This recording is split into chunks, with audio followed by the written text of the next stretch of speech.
This is 365 Sports, powered by Sikkim365.com.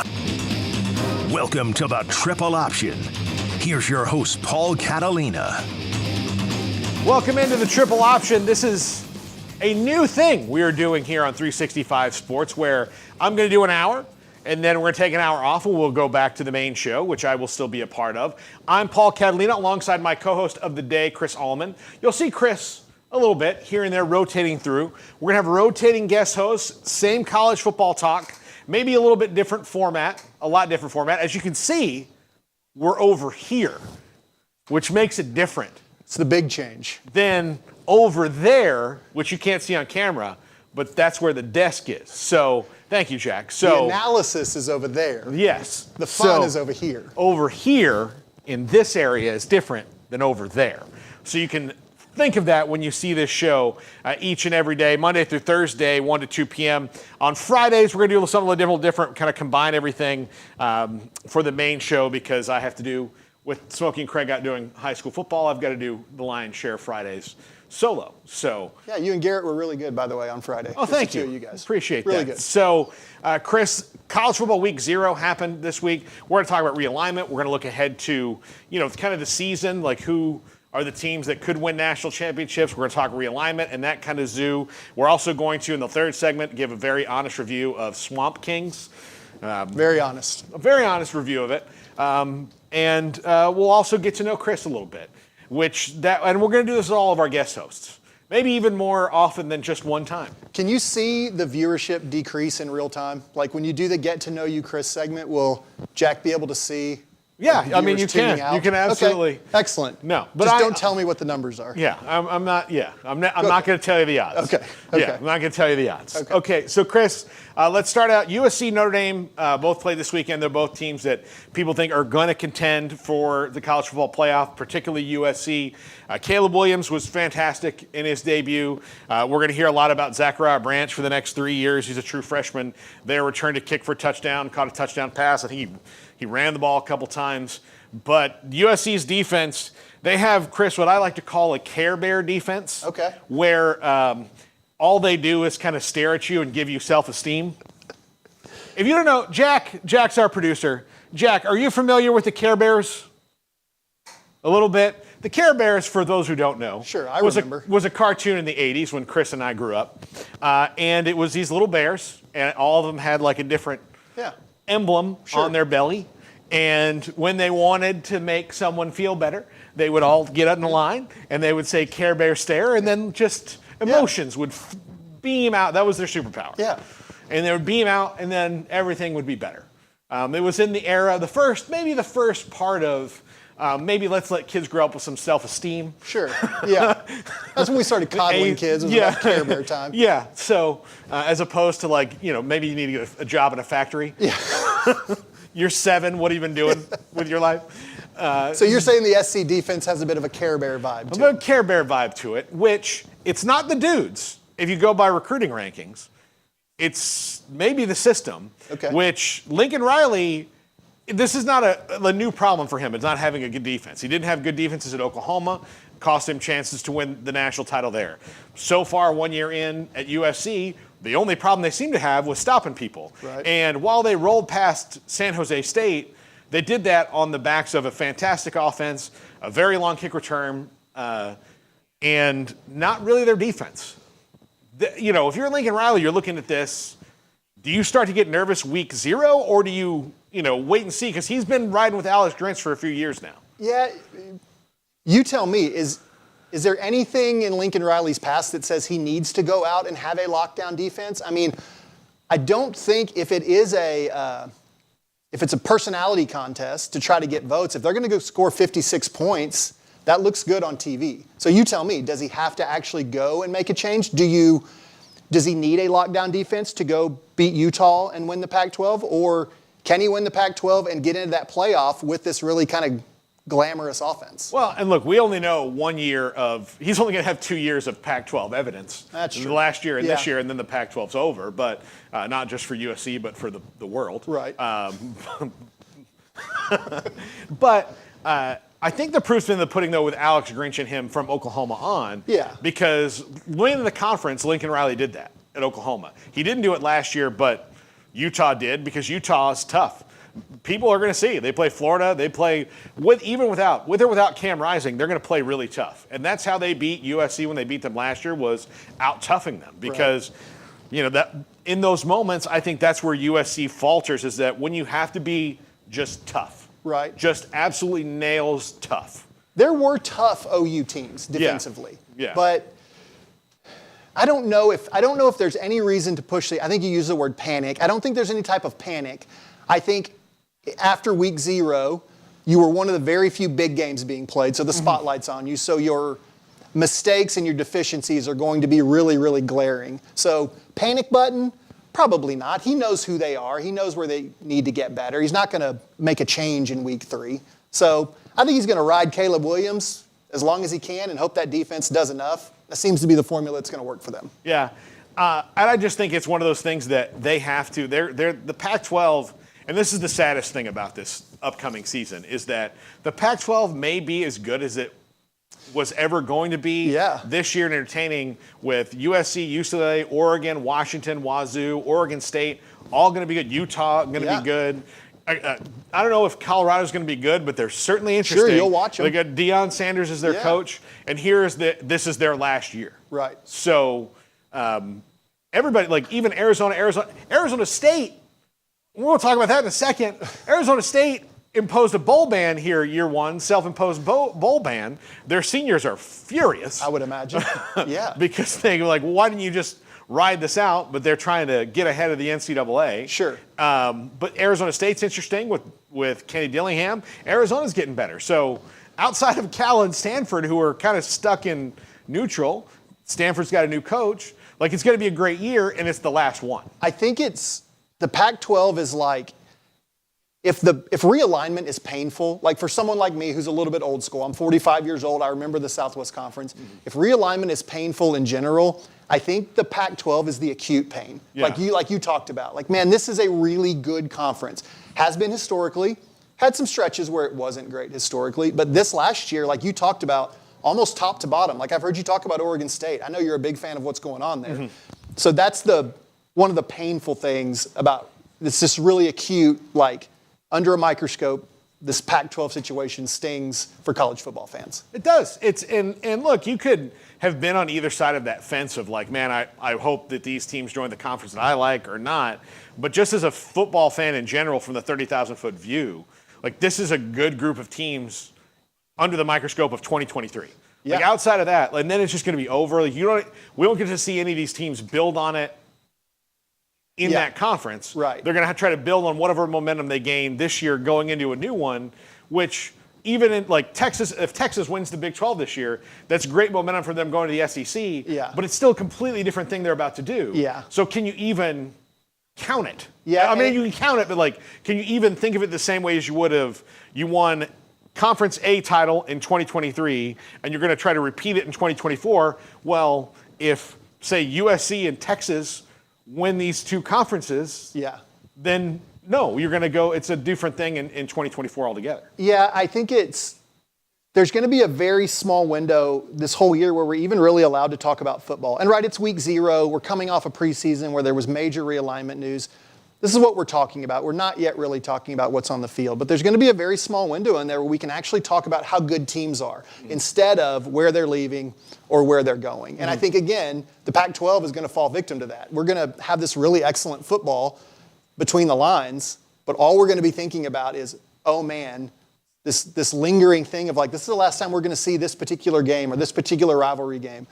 And then, I can't wait till SC and Michigan is a conference game. And so, again, I represent the 30,000-foot view college football fan. And it sucks for all of us. Yeah, and and we're all like, nobody's gonna stop watching. We're all gonna do it. Yeah. There's people will say like, I don't watch this anymore because of this minor little issue. Sure. But you eventually, especially if your team all of a sudden gets good, you're like, well, I forgot, but that was years ago. I don't remember. Once they kick it off in week 1, I mean, again, we're already talking about football. We're trying to decide if Alex Gritch should still have a job. So we're slowly moving into the things we talk about during college football season. Okay, now to the big team that was in there, Notre Dame. The big story, Sam Hartman transfers in from Wake Forest. I am, and if you've watched this at all, huge Sam Hartman guy. Okay. Because I watched him dismantle my beloved Knowles. And even in games that were close, I was just like, just don't give him the ball in the fourth. Like, can you find a way to, like, speed up time? Yeah. So that he doesn't get the ball in the fourth quarter. Because even when he doesn't score, here's the thing that Notre Dame fans are going to like about Sam Hartman, that they don't even know they're going to like. Because what you want in your head is 30 touchdown passes and, right. All these big plays. And he's going to make some of those. What you're going to appreciate about him, and then you're going to, like, put it on the quarterbacks after him, is that, hey, with 3.5 minutes left, when he needed to get one first down so that they could, at worst, give the other team the ball back with 40 seconds left, he gets it. Sure, yeah. He gets that first down. Yeah. Like, those are the little things that he does. Like, oh, hey, at the end of the half, like, just runs the clock out. Like, right. They're not going to score, but now you're not going to let this, like, say Clemson's offense get back on the field and have a 4-play drive that takes 9 seconds right. and score a touchdown that's flipped the game. Yeah. He just gets the first down, and then Dabo goes into the locker room angry. Like, he's the quarterback who makes you do that. Yeah, he's not Caleb Williams, but he's so efficient it hurts. Yeah, he's got, I can't think of a better word for it than gravitas. Like, he's just got a gravitas about him. Mm-hmm. You could call it football IQ. You could call it awareness. But yeah, he's got that thing that where you're in that situation, you're kind of like, okay, Sam's got us, like you're talking about. He's not going to do something. He may not be super electric, though he probably could be. But he's absolutely not. He's going to play smart, play well, and get us a win. Yeah, and I think you saw that if you watch Notre Dame and Navy. Now, look, this is not the best Navy team. Ryan Newberry, their new coach, like, again, not the best Navy team you're going to see. When are we going to do that segment? Best Navy teams. Oh, we could. Roger Staubach. We have to go back. I mean, we got to talk about Roger Staubach. We got Keenan Reynolds. Okay, you're right. I interviewed him at a Super Bowl once, and immediately was like, "What company are you going to find when you get out of military service? I would like to work for you. Like, you are. Yeah, what Fortune like, I don't even want to say company? like work for me. I'm like, I would like you to be my boss. Sure. Yeah. You can. I don't have the leadership capacity that you do, Keenan. I would like you to be my boss. You grasp the triple option, I'll go work for you. Yeah, exactly. Again, there we go. There we go. We should have a bell.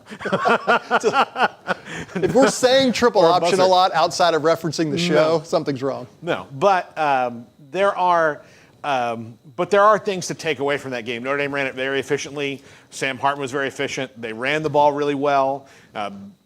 And I remember watching the first quarter, and Notre Dame, I think, took the first drive 8 minutes, which is totally Navy's game.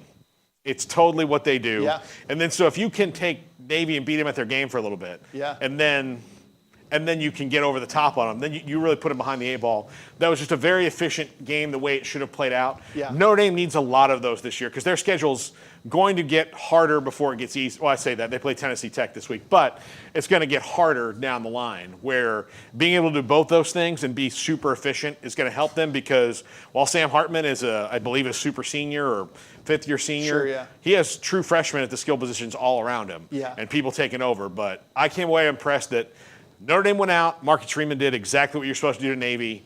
1-0 in Dublin. Now they're coming back to play Tennessee Tech, which maybe whenever that is. So they were efficient and did everything they needed to do. So you mentioned freshman at the skill position. Jaden Greathouse from Westlake had a couple of touchdowns. Yes. That kid just goes places and wins. He's just good everywhere he is. Last year at this time, Notre Dame started 0-2 last year. Yeah. Was the bloom off the rose for Marcus Freeman at all, or did he get a grace period? Because it seems to be back, right? I don't think he got a grace period because it was a lot of Brian Kelly would have never done this, which actually he had his times at people forget. He had his rough times at Notre Dame, and the kind of beauty of what Brian Kelly did there, outside of apparently pissing Joe Montana off, which we found out about this weekend.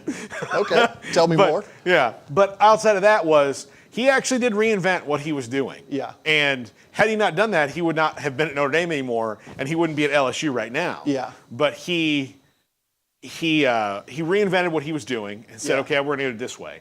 And so all of a sudden Notre Dame fans forgot about all those struggles they had and then went through and they were Yeah.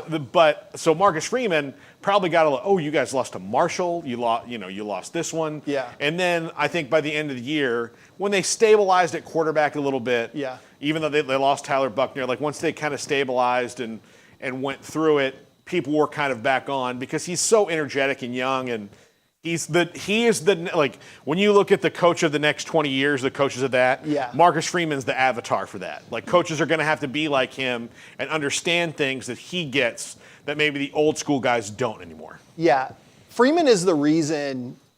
I drink the Kool-Aid on him a little bit, being obviously not fluent in Notre Dame football, right? I don't know all the ins and outs.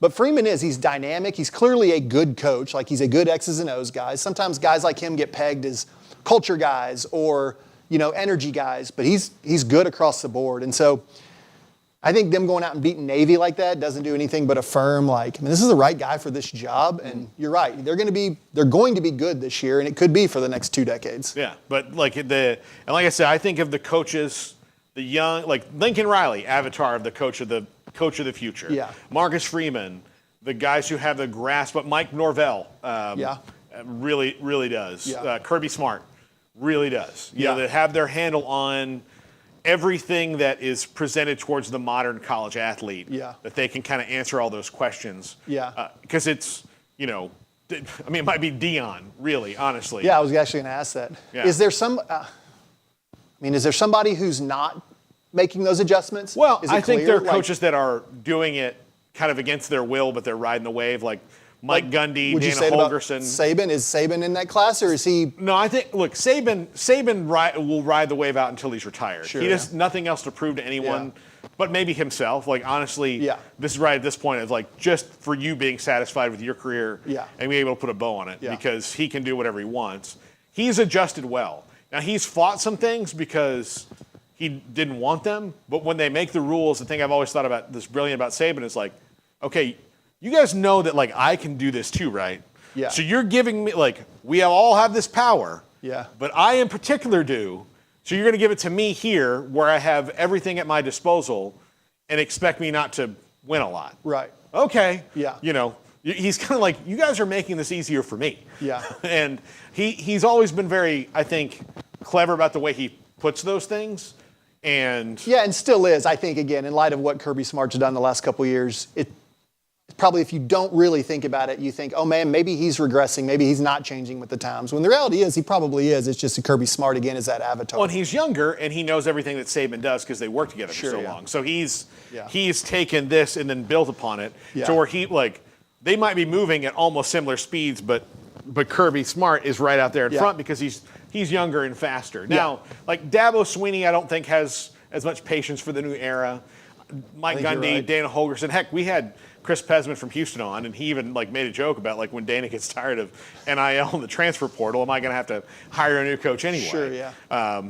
But I mean, and it was a joke. But I mean, there is something to that where Dana's a little old school, and that's fine. But if you don't want to do it, the good news for coaches is not like they have to stay in it because they're making $50,000 a year and need to make ends meet. Sure, yeah. And, unless you've just blown all your money on candy, there's a golden parachute waiting for you for sure. You're fine. Yeah. So you can Dabo Swinney could leave tomorrow. Mike Gundy could leave tomorrow if they're just overwhelmed with the state of modern college football, which is overwhelming to a lot of people. Oh, yeah. If they just want to go, then they're fine. Yeah. So I think that's a good part about it. Yeah. Okay, we're going to take a break right here. When we come back, we're going to talk about expectations for the season. Who are some teams that Chris likes, I like for the national title? Plus, we're going to get to know Chris a little bit. We're probably going to do that first. We're going to get to know Chris so people know you, and not just on I'm Chris, I've been in sports broadcasting, I sell mortgages, things like that. Not those things. Okay. Those are life or death. You're going to ask me life or death I'm going to questions. ask you some pretty severe, some important questions that you have to answer. Some of them are college football,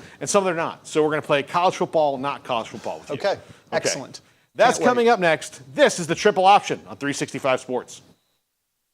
If your business is like most, you need things done quickly. But if you're still tying your critical applications together on multiple shared public networks, you've probably been feeling the slowdown. And that's no good for business. A private UPN fiber network can get you and your business moving at the speed of light. Whatever you need, we can build it. Internet, Metro Ethernet, Waves, dark fiber. We deliver custom private networks and are focused on business customers only. Our next generation 100% fiber optic infrastructure offers you low latency and ultra scalable bandwidth with speeds up to 100 gigabit to run your critical applications. Your connection won't be limiting your performance anymore. It's diverse and scalable, so it can grow and change as your business grows and changes. And with a secure carrier-grade private network, you'll have all the reliability you need. Contact UPN today to learn more. Fast just got faster. Welcome back to the Triple Option. I'm Paul Catalina alongside today's co-host Chris Allman. We're going to do this with all of our co-hosts. Maybe anybody who comes on the show for longer than one segment. This is college football or not college football. Okay. Where we ask you, I'm going to ask you college football questions so people can kind of get where your college football heart is. Okay. And we're going to do this also when we get to basketball season because Chris is a huge basketball guy. I like basketball. Yes. I like baseball. What was this is not one of the questions. Okay. Last year, high school basketball points per game. High school? Yes. Probably 8. 8 points per But game? my last year of college was more. Okay. But it was a small college, and it was a junior varsity team. Okay. So Last year of organized basketball points per game was probably 21 or 22. 22 points per game. Yes. Okay, good deal. Yes. Where was that? That was at the University of Mary Hardin Baylor. Okay. In 1998. UMHB JV. JV team. Yes. We had a 22 junior points per- varsity basketball team. We were Okay. very good. There we go. I'm happy to take you through the schedule if you'd like. The Southwestern Adventist game when I had 28 points. If anybody would like to go play-by-play, I'm happy to take you through that. What kind of defense was Southwestern running? Not much of one. I scored 28 points. Yeah, okay. So it was a sieve. Yeah. That's what it was. Were you raining threes or were you, what was it like? I can't believe you're letting me talk about the 1998 UMHB no. JV basketball team. I do. Okay, so I played for Richard Herbst and David Norris at University of Mary Hardin Baylor in the late 90s, and it was a little bit ahead of its time. So we were up tempo. So I played on a team that averaged about 105 points a game. Okay. So we were get it out of the net and go. So I scored a lot of layups because I was a two guard. And then there's not quite as much three-point shooting in the late 90s. A lot of mid-range jumpers. It was kind of like showboaty back then. Oh, for sure. Yeah. For sure. My shorts went down just a hair below my knee. Yeah. Yeah, it's really a different time back then. I think we all do. Here's an issue that I would like to put out to the world.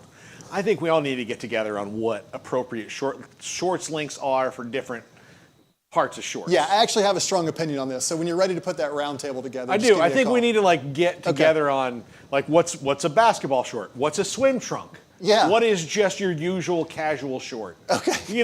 Those kind of things. Like, what is the length that we can all agree on? That'll be your noon to one show. The short show. Yeah. All that. Okay, so here we go. Okay. Tailor-made for you, Chris. Okay. These are tailor-made for you. Okay. Okay, a college football venue you would most like to experience that you have not. That I have not. Probably from all I've ever been told, something in the SEC. Probably Ole Miss. Okay. Maybe as much for the venue. Heading out to the Grove. Yeah. I don't know, Death Valley. Is that better, Garrett? Does that make you feel better? Yeah. And then, I guess the Rose Bowl. I Okay. think it'd be pretty incredible to go to the Rose Bowl. Yeah. But Are you a parade guy? no, heavens Okay, no. good. Don't Okay, don't just- like to be in them. Don't like to go to them. Don't watch them on TV. You know my feelings on parades. No, but do tell. They're well known throughout the world. They are decorated traffic, and that's all that they are. They are decorated traffic. That's a And great point. They are for children, and only children, unless you're in New Orleans. And then that's a whole different thing Then altogether. they're not for children and absolutely no children. Yes. Yeah. But no, there's no reason, Norm Macdonald has a great bit about it, which Had. yes. he's everlasting to me, but yes. Norm's bit was about a different kind of parade, which I won't get into on this show. But he said that, when he was a kid, after the moon landing, they had a ticker tape parade down Fifth Avenue in New York City, which that's a pretty big deal. Sure, yeah. Moon. Yeah. Halloween is not to me a parade thing. I agree. This event, it's just to me, that's how I feel about it. I'm so glad to know. Yeah. And I've been very against, the only thing I don't like about the Rose Bowl is that their stupid parade has dictated many college football decisions over way too long. Until just recently, when the playoff, a bunch of people got in the room and said, listen, we don't care about your parade. Yeah, it was time. It was time someone told him that. Yeah. I would like to just be dropped into the Rose Bowl. I don't want to travel out there. I don't want to deal with the mess around it. I want to be dropped in the Rose Bowl to watch Texas and SC in 2006, and then I'd like to be taken back out. like a Mission Impossible type thing. Yes, exactly. Like drop Ethan you right Hunt. in. Yeah. Put me on some strings, right lower on me in. Yeah. Yes, absolutely. And then like the Dark Knight where you like throw up the buoy and like the plane just grabs you. Yes. On the way out. Yes. Yeah. That'd be nice Precisely. for all We're of on the us. same page. All right. Chris is a huge Houston Astros fan. Yes, I am. Okay. No apologies. I've actually made an amendment to this question. Okay, yeah. Because it'll make you have to make a choice. Okay, because you ran this one by me, and I think I answered it too quick. Yeah. Okay. You are a firefighter, the last one who can go into the building before it's going to tumble down. Okay. There are 2 rooms with people in them Okay. that you have to save. Okay. Or you can save. But Okay. you're only really probably going to have time to save one. All right. So I'm going to let someone burn. You're probably, Okay. somebody's going to go. Okay. In one room is Craig Biggio. Okay. In the other room is the entire cast of the Ocean's 11 movies. All the movies. Okay. But that includes even the Ocean's 8 with Anne Hathaway. Okay. George Clooney. Julia Roberts. Elliot Gould. Don Cheadle. Poor Don Cheadle. Yeah. Matt Damon. And Jose Altuve is in there with him. Because he went across the hall to check on them. Okay. So Jose Altuve and the cast of all the Ocean's movies, which is like 50 people. Sure, yeah. Or Craig Biggio by himself, who was your childhood favorite player. Yeah, I'm saving Jose Altuve. You're saving Jose Altuve. Yes, no disrespect to Bish. Yeah. But one of those guys brought 2 World Series to Houston. I love 3,000 hits. I love all the times Biggio got hit in his bionic elbow and the Major League record he set. But Jose Altuve is unequivocally the greatest athlete in Houston history. I'm going to save that man. The Ocean's 11 movies are fine. That's Over great. Hakeem. He's over Hakeem. Yes. Okay. Yes, he is. Okay. Yes. So, like, it's a benefit to George Clooney that he was in the room with Jose Altuve. Yes. So, let me ask you that question reversed. Jose goes in to check on Craig, and Craig goes, hey, I'd like to check on Brad Pitt. And he was like, okay, you stay, I'll stay here, Yeah. and you go. Paul, I'm saving Jose Altuve. Okay. Any So whatever scenario room- you can craft that doesn't include my wife or children, Yeah. I'm saving Jose Altuve. Okay. I understand that because if you ask me that same question about David Ortiz, Sure. that's what I'm going to do. I think- And David Ortiz came close to death. And I had the thought, Does if he he need an needs organ? anything, I will get tested. I feel like Jose Altuve is not a big guy. I could maybe save a couple of them at one time. Yeah. Maybe pick up 2 of them. Yeah. So, All right. What team that has not won a college football national title in the modern era? So, Texas A&M fits this bill. Okay. I know you're not going to say them because I've known Sure. you for a while. Yeah. But what team that has not won a college football title in the modern era, let's just say the 70s on, okay. that you would like to see win a title? My beloved wife and all of my in-laws are going to want me to say the Baylor Bears, but I'm not going to say the Baylor Bears. Okay. I'm going to say the Houston Cougars. Okay. Because my father is a graduate of the University of Houston who was there at several Cotton Bowl games in the 70s, including one where they tanked against Joe Montana and Notre Dame. And then as a kid, Andre Ware was my favorite player growing up. And then I believe they were on probation from 1990 till about 2014. So It felt like that, yeah. Felt like some lean years there. So I'm going to say University of Houston. Okay, good deal. And look, with coming into a power conference, they have the ability to build and maybe do that. Yeah. So, and I'd like for them to do it in the Astrodome, if possible. Oh, yeah, it would be nice. I don't know if they think can do that's that. possible, but I'd I like don't for think them they do to. that. They can look. I know that the title game's going to Houston. So, At the Astrodome? no. Okay. Dang it. Near it. Near it. It'll be very near it. Real close. Real close. People can park at the Astrodome and walk over, but very near it. Okay. What is the most embarrassing thing on your iPod / Spotify, whatever you use to listen to music, that you would, if I picked it up and said, hey, I'm going to hook in some music, can I use yours? And you'd say yes, but you would maybe go, oh, I hope he doesn't. Okay. I'm not embarrassed by anything that's on, but Okay. I'll play radio here. Okay, yeah. I have a pop playlist I very specifically sought out some Jessica Simpson songs that I wanted to put on there, and a couple of Mandy Moore songs. So I'm not ashamed of it, but I'll play along and say, yes, I'm very embarrassed by my pop playlist. maybe not embarrassed, but you would have to explain that out. Like I if just someone did. They did, somebody would be like, why is that's weird. Yeah, if I were in this setting, it would be that. If I Yeah. were with my church friends, it would be probably my Snoop Dogg and Dr. Dre playlist, where I'd have to explain there was a time in my life where this is what I listened to, before I went and lit it up on the UMHB JV. Yeah. That's what I used to get hype. So 28 points. 28 points. Came right after listening to Murder Was the Case of the That's Game. exactly what I was about to say. I was about to make the exact same joke. God, this is Yeah. chemistry right here. Yeah, that's right. Okay. Which college football program would you be comfortable with going 0-12 every year? Texas A&M. And this is like, I have family that are Aggies, Yeah. but they are old Aggies. Yeah. Modern Aggie needs some 0-12s. They just need some 0-12s. They're Texas A&M. They need it. It's for their good. Now let me ask you this. Would it be worth it for them to win a national title just so that question is answered and then the 0-12s could happen? So they finally can achieve being, like they're, for football wise, and maybe athletic department wise, nobody's pumping more money into there Sure. and getting less results out of the major programs. The return on investment is zero. It's minimal. Look, track has won a national title. Gary Blair won one, women's basketball, but football since 1939. Baseball seemingly is really close a lot of the time. Basketball could be way better than it is. Yeah. And they're always riding a wave. Yeah. But if they just won one football title and then went to the 0-12s, would be worth it so they would at least know that they could, as opposed to this perpetual, what are we missing? Like, what's the missing ingredient conversation that goes around Texas A&M? No, for me, I think I'd like for them to just go straight to the 0-12. Because I think, as an Astros fan, I think people want to, scoreboard me about the sign stealing thing and how we're cheaters, and I don't care. We won a world championship. You can call me whatever you want. Well, look, they won the second one after all that, so that, no, I just think modern more or day, less the same team. No, modern day Aggie, if they get their natty, that's all they're going to point at. They're not going to care about the 0-12s. So I need the 0-12s to hurt. Does that make sense? Is that fair? Look, Okay. honestly, I think it would have done Texas some good. Well, they would be my number 2 on my list. Yeah, they would, I just think it would, I think their fans are maybe there now when they realize that they're about to go to a new conference. Yeah. And they haven't won the old one in almost 15 years. Been a long time. So they're like, okay, there's been enough coaches between Mac Brown and now that maybe you just get to walk into Austin and win. Yeah. Like there are some things. I don't know if A&M and the Cowboys in Texas all kind of live in the same thing.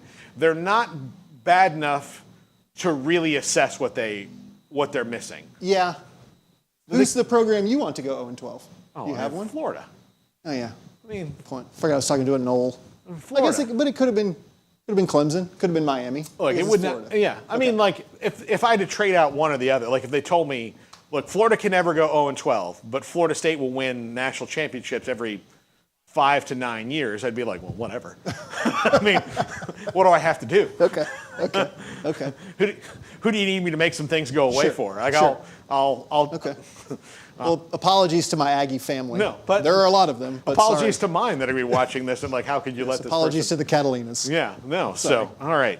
All right, well, that's enough for now. We're going to do this again on Wednesday. Okay. But just so you know, I only asked you 2 piercing questions about your personality, which the music one, you weren't even embarrassed at all. So No, but now I'm going to go get in the car and I'm going to look it over. And if I need to revise on Wednesday, I'll revise. Yeah, on Wednesday, I might ask you if you were at the Eras tour, which era would you dress up as? That might be something. Wait, is that why that's called the Eras Tour? Yes. Okay. I don't have any Taylor I know Swift. that. Okay, well then you probably wouldn't even go. Okay. Yeah. Yeah. Save your money and tough your ticket. patience on Tough Ticketmaster. ticket.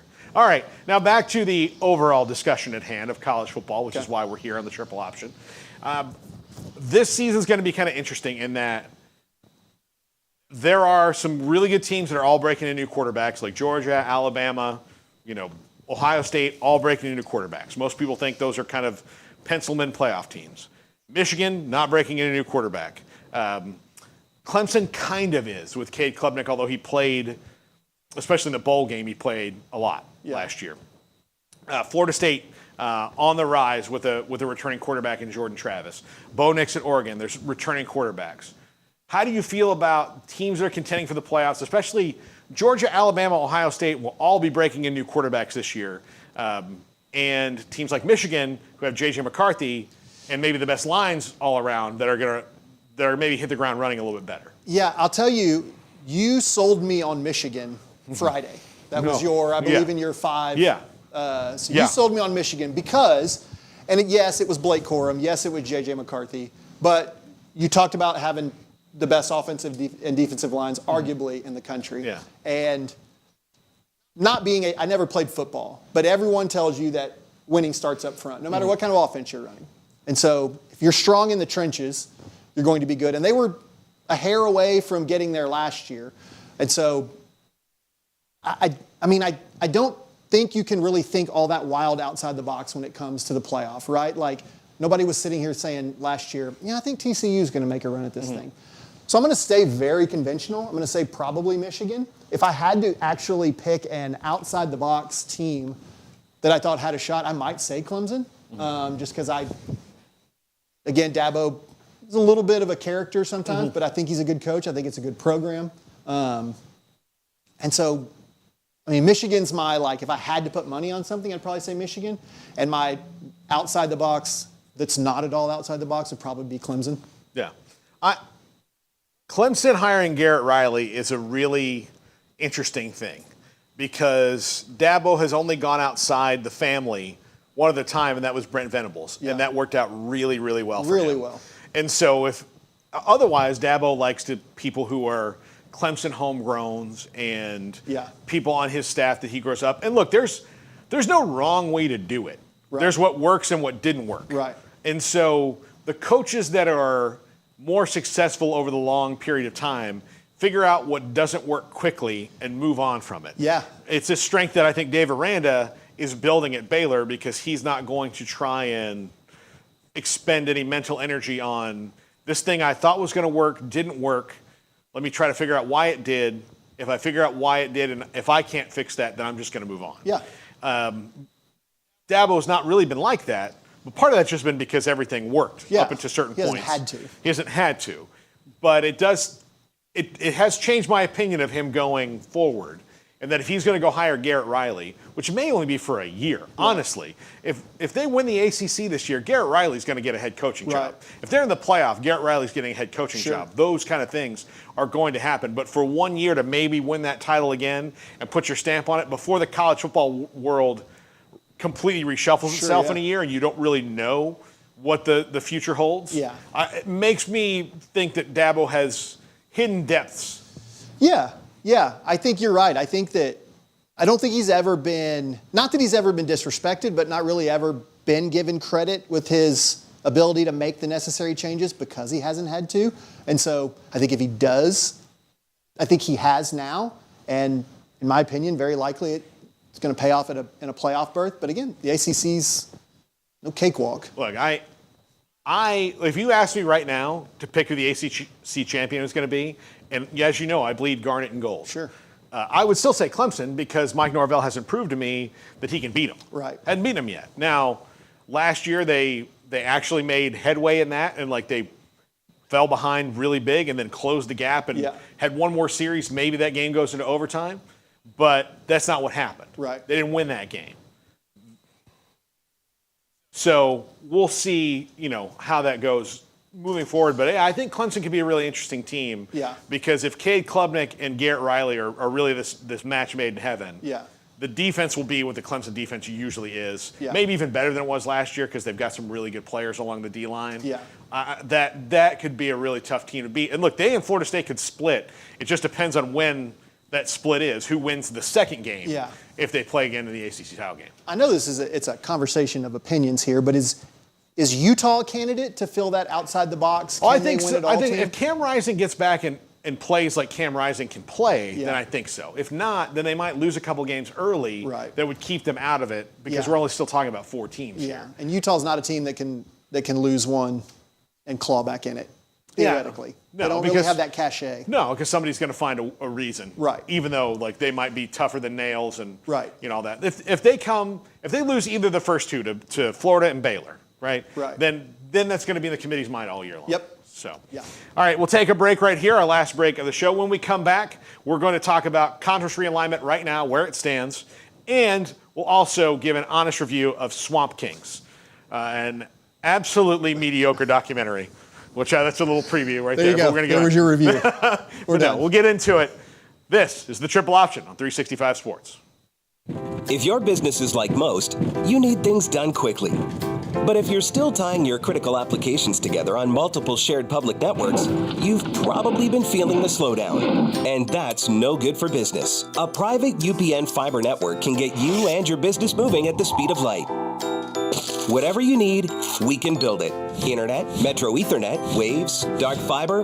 We deliver custom private networks and are focused on business customers only.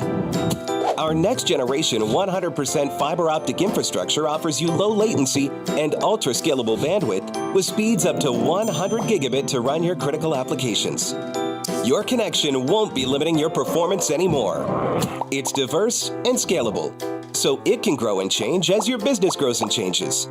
And with a secure carrier-grade private network, you'll have all the reliability you need. Contact UPN today to learn more. Fast just got faster.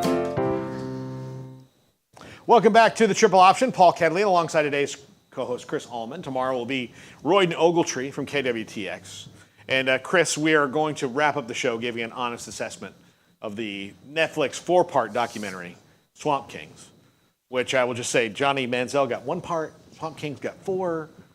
And Yeah. I feel a little shortchanged on Johnny and long changed, tall changed Yeah. on Swamp Kings. Yeah, so where do you want to start on this? Do you want to talk? We're going to talk about realignment first, but I Okay, just wanted to okay. kind of tease that coming up Gotcha. here in the last segment of the Triple Option for the premiere show. And if you're watching us right now, I appreciate you tuning in live. And if you're watching us later, I appreciate that as well. Carve out some time in your life and watch. And if you went to Texas A&M, I'm sorry for insulting you earlier. But you're not really. I'm not. It it wasn't it was an insult. It was, look, you said, I hope you have pain in your life. Yeah. And the justification behind that pain is really petty. Yeah. Super petty. Yeah, it is. That's what sports are. Sports are the place you can go to be petty. Yeah. It's the only acceptable world where pettiness is allowed. Yes. I want hurt, not harm. Is that Yeah, fair? exactly. There you Yeah, go. absolutely. All right, so college realignment shuffled the deck. Right now, we are awaiting what's going to happen with the ACC and reports from Nicole Auerbach, Pete Thamel. We had Nicole on the show last week. I suggest you go back and watch that interview. She did a great job of kind of assessing where the ACC is as opposed to in place of adding these schools, why there's opposition to it. The opposition is kind of obvious, is that there's schools that maybe aren't emotionally in it for the long haul with the ACC and don't want to upset the apple cart. Right. Or even adding them, they're not going to get the money that they want and won't. Right. But as that 30,000-foot view, college football fan, Cal and Stanford, SMU kind of almost makes sense to me when you're adding a team, because the ACC would be doing essentially what the Big 12 did. Yeah. And adding a school, from a major market that was putting resources behind something. But Cal and Stanford joining the ACC is a marriage of convenience, and convenience in its loosest term. Yeah. How do you feel about that as a college football fan? I don't like it at all. Yeah. But I can't tell if I don't like it for legitimate reasons or I just don't like that it's changing. Mm-hmm. Because I liked the regional nature of college football. Mm-hmm. It's how it was when I was younger. It's how I grew up. Paul, I liked Rice and Baylor, in 1992. I liked those games. And so this made for TV pseudo-professional football league that exists, it doesn't appeal to me. And I don't think that's the intent. I don't think that the powers that be are thinking about a guy like me, right? They're thinking about eyeballs on the TV. Mm-hmm. And I'm not a guy there's nothing about SC Michigan in the regular season that appeals to me. Yeah. I want to see them play in the Rose Bowl. Yeah. Once a year, once every 5 years. I don't want to see conference games like that. And so I get I like a lot of this movement for basketball reasons. Mm-hmm. As a basketball fan, I really like the teams that we're going to see here locally. I like some of those changes. But I think for average college football fan, it has sucked the joy out of college football. Now, when they kick it off, it's still really fun to watch. When you're there live, the experience is still phenomenal. That's not going to change. And people are not going to stop watching. But it doesn't make sense. And I don't think anybody cares that I don't think it makes sense. No. You know? But it is weird that the only thing we used to complain about as fans was the postseason didn't make any sense. Every other sport that makes far less money has this really ornate postseason. Right. Basketball does. Right. Baseball does. Softball does. Yes. All sports that make, even basketball makes a lot of money on the tournament. But still, overall, these decisions are made by football because football makes more money. So football makes more money and had a less reasonable postseason format. Right. And now we're getting to that. But we have I never thought I would know this much about media deals. I never thought it would be one of those things where I'd have to dive down into, even being in the media, and learn about. Yeah. Because I think maybe we're all operating under the assumption that everybody sees college football as, well, it's this region and this region and this region and this region, and then at the end of the year they'll play each other in a postseason kind of game, whether it's a bowl game or something different. And then it was just like, well, no, what if we this bowl game that was these two teams got a lot of ratings. What if we could make it so they played every year? Yes. That to me is where it's hard to follow in that. I agree. I compare it to interleague play. Yeah. I like the old National League teams play National League teams, American League teams play American League teams, and you see those guys on the field together twice a year, All-Star Game and World Series. Yeah. The novelty, for lack of a better term, is I think what makes it great. Yeah.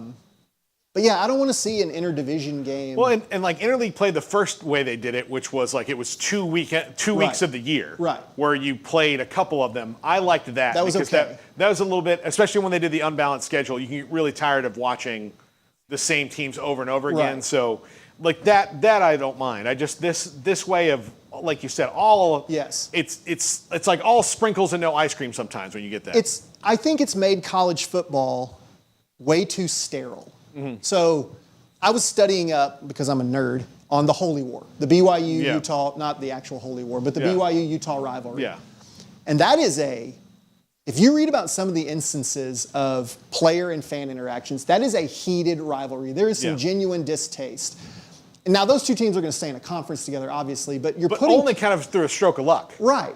So you're removing, look, I get it.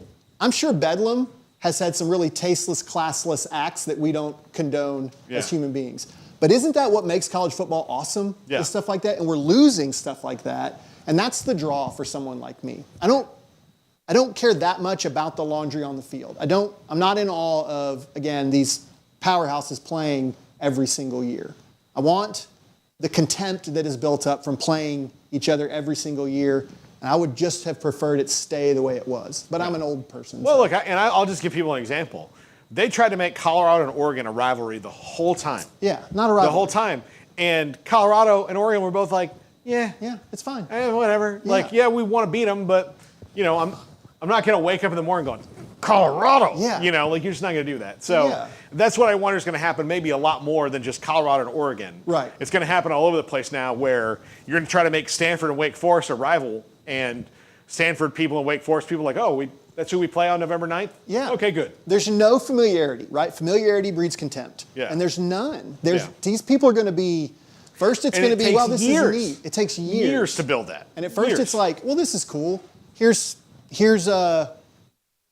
Wake Forest in Palo Alto. This is neat. We've never seen this. But you don't have any reason to hate them. Yeah.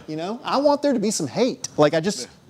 Garrett hates the other SEC teams. I want that to be college football. I want it to permeate college football. All right, speaking of SEC teams. Speaking of teams you hate. Yeah.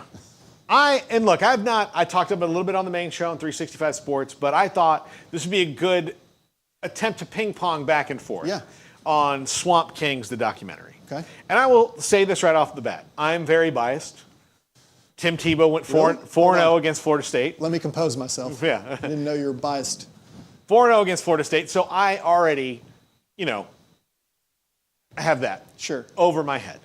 But I was very intrigued by The U, which is one of the best sports documentaries I've ever seen.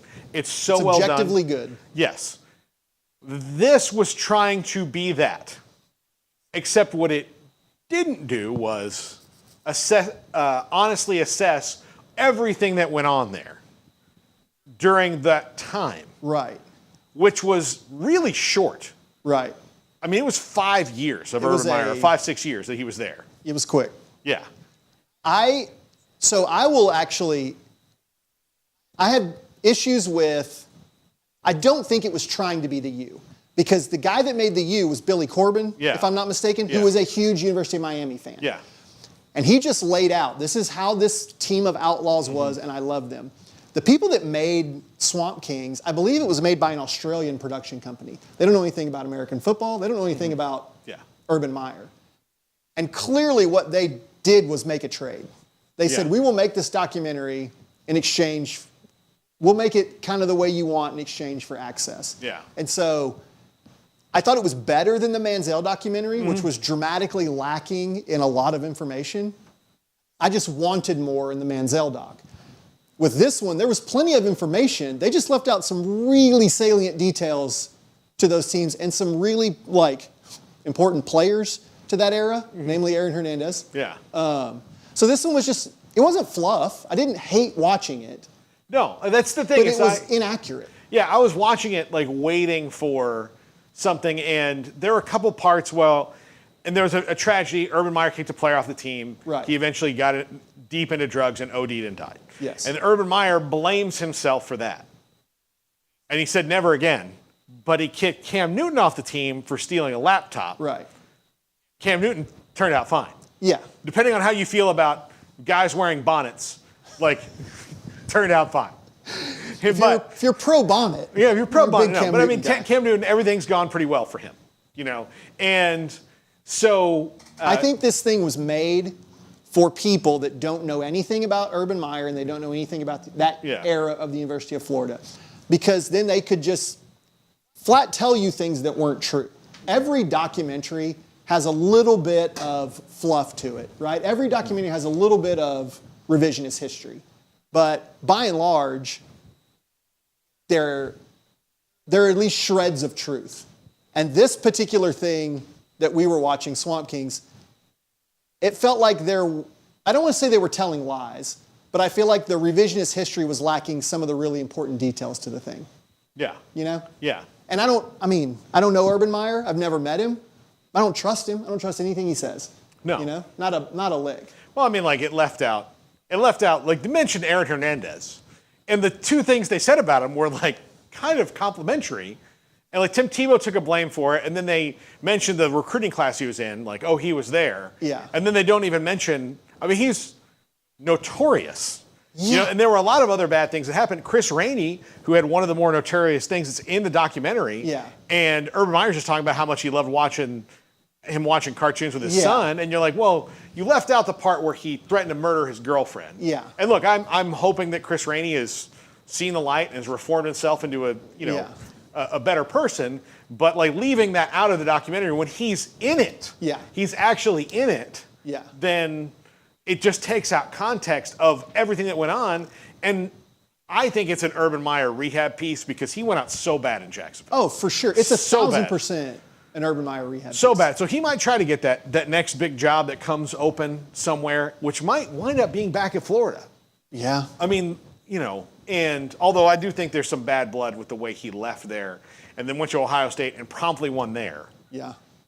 And then Florida's not recovered from his and Tebow's not simultaneous, but near simultaneous departure. Yeah. I think it would probably be easy.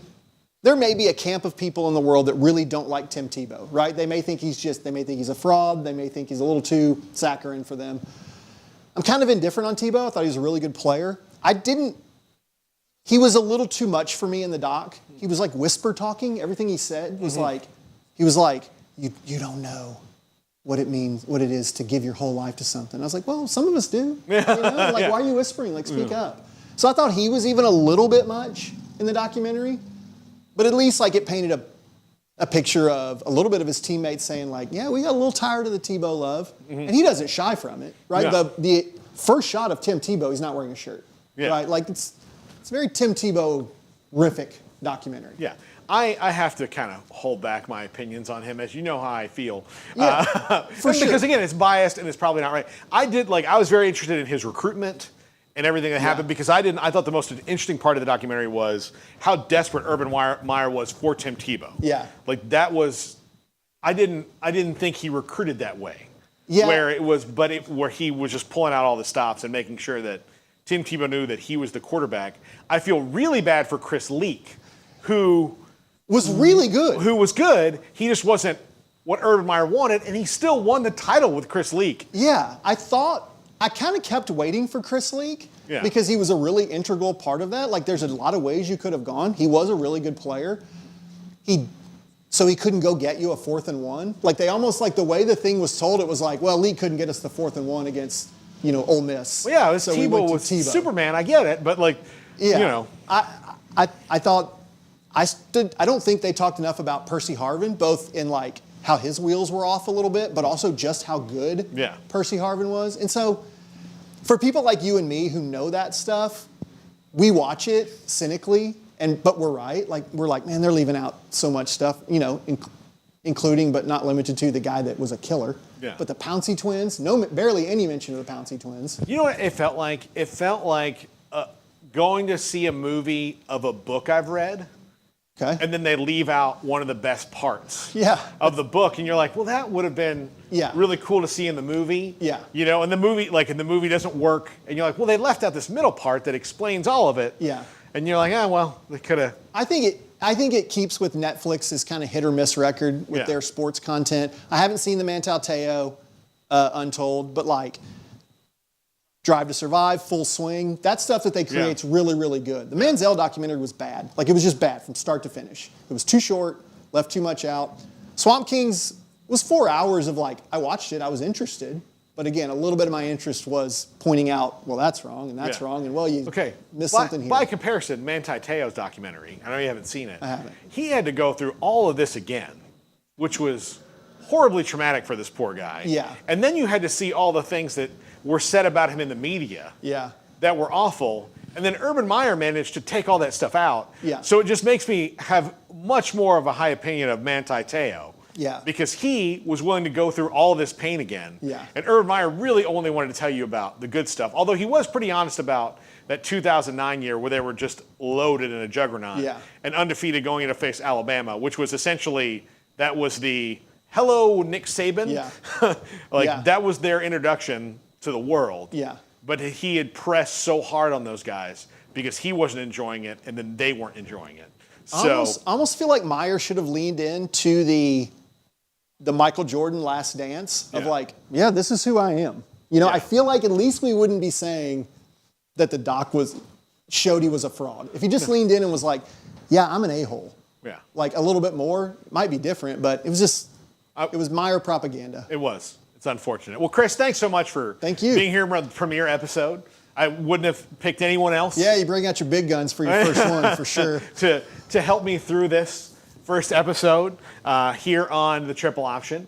Available, everything will be up on YouTube later, so you can share it with your friends and your family. Yeah, they're dying to see me talk about sports some more. I've made it. You can say, finally, I'm here on YouTube with so few other people. It's a very small platform that most people don't have access to. Really cutting edge technology. YouTube. You're finally there, but you'll be back on Wednesday this week. I will. Yeah. So what are we talking about? Do we know yet? No, we'll figure it out. Okay. We'll figure it out. Okay. I got to worry about Tuesday before I get to Wednesday. I'm going to watch that Mantel Teo doc. I'll give you a review on that on Wednesday. You're gonna feel genuinely awful for him. It's like one of those things where I already do. Yeah. I feel bad for the guy. But like, if you ever made a joke about poor Manti, you're going to be like, yeah, I did. I made a lot of them, and some of them he kind of earned. Like the one thing I'll tell you about it is like you're going to retell the joke. I'll tell you. First it was I feel sorry for him. Now it's let me retell the joke. No, look, I will say that. Look, you don't have a girlfriend if you've not seen her. That's fair. Like you don't have a girlfriend. Now, that's fair. If you want to say my friend that I'm close with is having problems, I can get it. But he brought a little bit of this on himself. But I still feel bad because it was an ornate scheme by this one person who perpetrated it. Having to relive all that again. Poor guy. Yeah, really tough. And he went through it, but Urban, Nobody has any sympathy for Urban. No, didn't want to hear any of that. All right, we will be back. I'll be back on YouTube in an hour for 365 Sports Main Show with David and Craig. So we got a big show today. Hoping to get Tanner Mordecai, Wisconsin quarterback, on the show today. We're supposed to record something earlier. He had to go, be the Wisconsin quarterback. Sure, so we'll see what time he's going to be on this week with us. And, of course, he's from right here in River City in Waco. That's right. So, Chris, thanks a lot. Yes, thanks sir. to Jack McKenzie and Garrett Ross. We're back in tomorrow at 1 o'clock. See you then, everybody.